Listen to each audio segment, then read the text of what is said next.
திருவாரூர் மாவட்டத்தின் பல்வேறு பகுதிகளில் 1 மணி நேரத்திற்கு மேலாக கனமழை பெய்ததால் விவசாயிகள் கலக்கத்தில் உள்ளனர். இதுகுறித்து விவரங்களுடன் செய்தியாளர் ராஜசேகர் இணைந்திருக்கிறார். ராஜசேகர், எந்தெந்த பகுதிகளால் மழை பெய்து வருகிறது?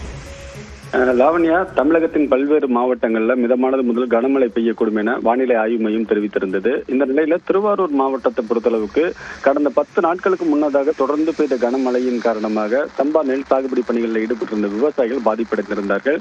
கடந்த 1 வார காலமாக அந்த மழை என்பது விட்டிருந்த நிலையில இன்று காலை முதல் கருமேகங்கள் சூழ்ந்திருந்து 1 மணி நேரத்திற்கு மேலாக மாவட்டத்தின் பல்வேறு பகுதிகளில் கனமழை பெய்து வருகிறது. குறிப்பாக திருத்துறைப்பூண்டி, மன்னார்குடி, கோட்டூர், விக்கிரபாண்டியம், அதேபோல் காட்டூர், திருக்கண்ணமங்கை, விளமல் உள்ளிட்ட மாவட்டத்தின் பல்வேறு பகுதிகளில் இந்த கனமழை என்பது தற்பொழுது வரை நீடித்து வருகிறது. இந்த கனமழையின் காரணமாக சாலை முழுவதும் இருண்டு காணப்படுகிறது. இதனால் 2 சக்கர வாகனங்கள் மற்றும் 4 சக்கர வாகனங்கள்ல செல்லக்கூடியவர்கள் முகப்பு விளக்குகளை எரிய விட்டபடி பயணித்து வருகிறார்கள். அது மட்டும் இல்லாமல் தொடர்ந்து பெய்த மழையின் காரணமாக அந்த மழை நீரை தற்பொழுது வடிய வைத்து உரமடிக்கும் பணியில விவசாயிகள் ஈடுபட்டு வரும் நிலையில மீண்டும் தற்பொழுது இந்த கனமழை பெய்து வருவதன் காரணத்தினால் விவசாயிகள் மிகுந்த கவலை அடைந்திருக்கிறார்கள்.